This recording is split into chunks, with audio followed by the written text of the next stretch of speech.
বাংলাদেশের এমন এক দলের উপরে আবার পাকিস্তানি জান্তা ভর করেছে যারা আমাদের গণভোটের রায়কে বাস্তবায়ন করতে দিতে চায় না। সেই জনরায়কে প্রত্যাখ্যান করা হয়েছে ক্ষমতার জোরে।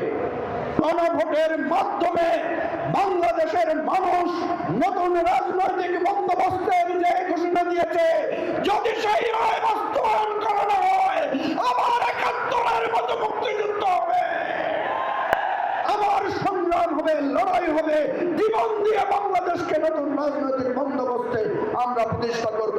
এটাই আজকের গণসমাবেশের প্রতিজ্ঞা। জানেন, ১৯৭০ সালে একটা নির্বাচন হয়েছে, এটাও জনগণের রায় ছিল, কিন্তু সেই রায় তৎকালীন ইয়াহিয়া সরকার, পাকিস্তানি সামরিক জান্তা রায় বাস্তবায়ন করতে দেয় না। রায় বাস্তবায়ন হলে পুরো পাকিস্তানের নেতৃত্ব আসতো আমাদের এই বাংলাদেশের জনগণের হাতে। করা হয়েছে ক্ষমতার জোরে। আশ্চর্য হয়ে যাচ্ছি আমরা, ৫৫ বছর পরে এসে বাংলাদেশের এমন এক দলের উপরে আবার পাকিস্তানি জান্তা ভর করেছে যারা আমাদের গণভোটের রায়কে বাস্তবায়ন করতে দিতে চায় না। আপনারা আবার পাকিস্তানের দিকে ফিরে যাচ্ছেন, আপনারা আবার ইয়াহিয়ার রাস্তায় হাঁটছেন আর দোষ দিচ্ছেন আমাদেরকে, দোষ দিচ্ছেন বিরোধী দলকে। আমরা দেখেছি যেই ক্ষমতায় যায় সেই ক্ষমতায় গিয়ে তার অতীত ভুলে যায়।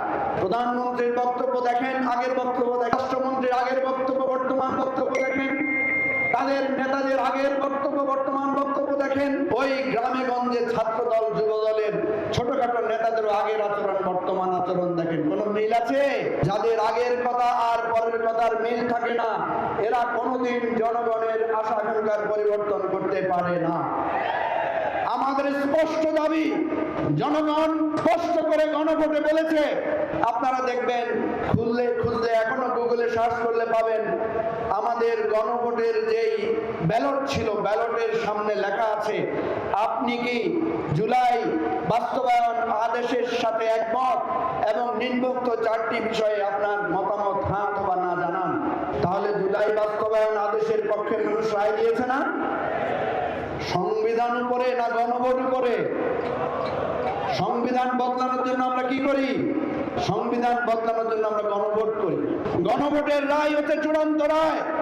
সুতরাং গণভোটের মাধ্যমে বাংলাদেশের মানুষ নতুন রাজনৈতিক বন্দোবস্তের যে ঘোষণা দিয়েছে, যদি সেই রায় বাস্তবায়ন করানো হয়, আবার ৭১-এর মতো মুক্তিযুদ্ধ হবে, আবার সংগ্রাম হবে, লড়াই হবে, জীবন দিয়ে বাংলাদেশকে নতুন রাজনৈতিক বন্দোবস্তে আমরা প্রতিষ্ঠা করব। এটাই আজকের গণসমাবেশের প্রতিজ্ঞা। খোদা হাফেজ। বাংলাদেশ জিন্দাবাদ। আসসালামু আলাইকুম।